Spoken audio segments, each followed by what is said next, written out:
ओम शांति। आपका प्रश्न है कि विनाश के बाद क्या कोई बचेगा भी सतयुग के लिए? सृष्टि पर सतयुग आने की विधि यानी प्रोसेस क्या होगा, कृपया स्पष्ट करें। उत्तर है फाइनल विनाश के बाद सीधे ही सतयुग नहीं आ जाएगा। इसलिए विनाश के बाद सीधे ही सतयुग में जाने के लिए कोई भी नहीं बचेगा, क्योंकि विनाश के बाद सभी आत्माओं को पहले तो परम धाम घर वापस जाना है, वहाँ से आकर फिर योगबल से पवित्र शरीर धारण करना है। सतयुग है पवित्र दुनिया, जहाँ पर संपूर्ण पावन देवी देवता होते हैं, जिनकी आत्मा एवं शरीर दोनों ही पवित्र होते हैं। उनका जन्म ही योग बल से होता है, और योग बल से तो पहला जन्म ही श्री कृष्ण का होता है। उससे लगभग 3 साल बाद श्री राधे का जन्म योग बल से किसी दूसरे राज्य में होता है। जब बड़ा होकर उन दोनों का जिस दिन स्वयंवर होता है, उसी दिन से ही वास्तविक सतयुग शुरू होता है। उसके पहले के दिन तक के समय को सतयुग का संगम युग ही कहा जाता है, क्योंकि उस दिन तक विकार की विधि से जन्म ली हुई एडवांस पार्टी की आत्माएं जीवित रहती हैं, और उसी दिन ही वे शरीर छोड़कर धर्मराजपुरी परमधाम में वापस चली जाती हैं। श्री कृष्ण के पिता और श्री राधे के पिता जो एडवांस पार्टी की आत्माएं होती हैं, वे भी उसी दिन ही शरीर छोड़कर परम धाम चली जाती हैं।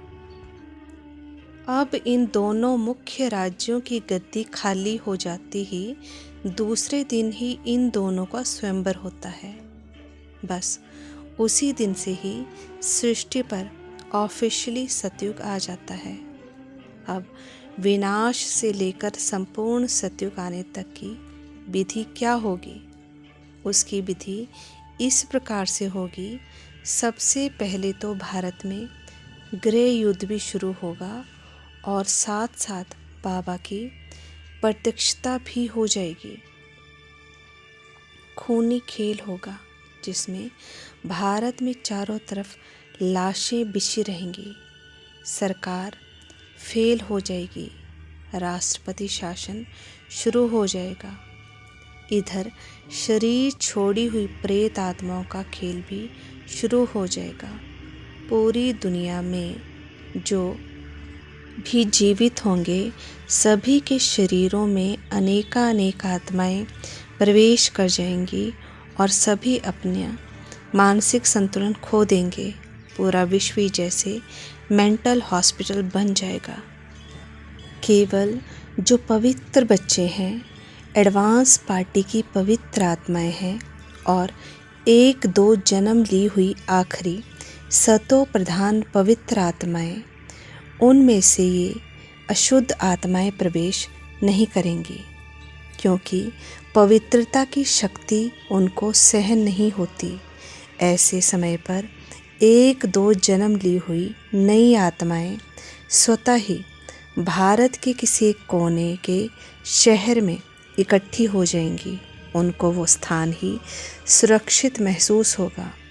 ऐसे समय पर सभी बीके यानी ब्रह्मा कुमारीज जो जहाँ होंगे वहीं अटक जाएंगे। कोई मधुबन में, तो कोई अपने शहर के सेवा केंद्रों में, कोई बड़े बड़े रिट्रीट सेंटर्स में। वे सभी योग करते रहेंगे।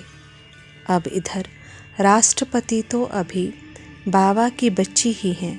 बाबा उनको टच करेंगे कि श्री कृष्ण के पिता कौन सी आत्मा है। उस आत्मा को ही वे भारत का राज्य सौंप देंगी। इस तरह से प्रजातंत्र समाप्त होकर राजतंत्र आ जाएगा। अब ये कार्य समाप्त होते ही अनेक देशों के प्रमुख भी अशुद्ध आत्माओं के परवश होने के कारण परमाणु युद्ध शुरू कर देंगे। फाइनल विनाश हो जाएगा। परम धाम का गेट खुल जाएगा। आत्माओं का परम धाम जाना शुरू हो जाएगा। इधर परमाणु युद्ध शुरू होते ही पांचों तत्वों का विकराल रूप शुरू हो जाएगा। इधर भारत में परमाणु युद्ध तो नहीं होगा, परंतु प्राकृतिक आपदाएं एडवांस पार्टी की पवित्र आत्माओं को बचाते हुए अपनी सफाई का कार्य करेंगी। तीव्र गति के भूकंप सभी लाशों को अंदर समा लेंगी। अंत में भयंकर बाढ़ भारत की पूरी धरनी की पूरी तरह सफाई कर देगी। उधर समुद्री तूफान पूरे विश्व के सभी हीरे मोतियों एवं स्वर्ण खजानों को भारत में लाकर इकट्ठा कर देगा। अब ऐसे समय पर वो 1-2 जन्म वाली आत्माओं का शहर प्राकृतिक आपदाओं के कारण भारत के भूखंड से अलग थलग हो चुकी होंगी। उस समय ना कोई कम्युनिकेशन सिस्टम काम करेगा और ना ही कोई ट्रांसपोर्टेशन का साधन होगा। उनको लगेगा कि पूरे विश्व में केवल वे ही बचे हुए हैं। फिर वे अपने वंश वृद्धि के लिए पतित बनते रहेंगे और तमो प्रधान बन जाएंगे। इधर प्रकृति के बिल्कुल शांत होते ही फटाफट सोने के महलों का निर्माण होना शुरू हो जाएगा। उधर उन तमो प्रधान आत्माओं का टापू भी समुद्र में समा जाएगा और वे सभी वापस परम धाम चले जाएंगे। अब सृष्टि पर एक भी पतित आत्मा नहीं रहेगी। केवल एडवांस पार्टी की पवित्र आत्माएं तो जीवित रहेंगी। उन आत्माओं का जन्म भले ही विकार की विधि से हुआ है, परंतु वे पतित नहीं होते हैं, वे तो पवित्र ही होते हैं। ये ही योग बल से देवी देवताओं को जन्म देते हैं। जैसे कि पहले ही बताया है कि सबसे पहला योग बल का जन्म श्री कृष्ण का, फिर श्री राधे का, उसके बाद धीरे धीरे अन्य देवी देवताओं का जन्म होते रहते हैं। श्री कृष्ण श्री राधे के स्वयंवर होने के पहले के दिन तक पूरे 9 लाख प्रजा के भी जन्म हो जाएंगे। लक्ष्मी नारायण के गद्दी नशीन होने तक पूरी राजधानी की जनसंख्या तैयार चाहिए। इसी विधि से ही लक्ष्मी नारायण के गद्दी नशीन होते ही सृष्टि पर पूर्ण रूप से सतयुग आ जाएगा। ओम शांति।